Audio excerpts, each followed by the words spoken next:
আসসালামু আলাইকুম সম্মানিত দর্শক। আজকে আবারও আসছিলাম ক্যান্সার আক্রান্ত জরিনা বেগমের খোঁজ খবর নেওয়ার জন্য। তো আমি গত দুদিন আগে একটা ভিডিওতে বলছিলাম যে ওনাদেরকে কুমিল্লায় নিয়েছিল, কুমিল্লায় হাসপাতালে ওনাদেরকে রাখে নাই, মহাখালী ক্যান্সার হসপিটালে নেওয়ার জন্য। তো ওনারা আসলে পর্যাপ্ত পরিমাণে একটা অ্যামাউন্ট না থাকার কারণে ওই হাসপাতালে নিতে পারে নাই।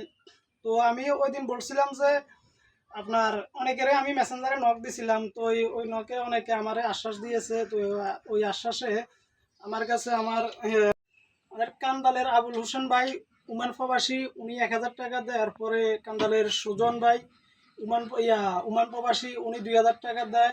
এরপরে পাইকুড়ের বেলাল ভাই কুয়েত প্রবাসী উনি 6,000 টাকা দেয়। তো সর্বমোট আমার কাছে এই 2-3 দিনে 9,000 টাকা আসছে। তো আজকে আসছি এই 9,000 টাকা জাহিদের কাছে বুঝিয়ে দেওয়ার জন্য।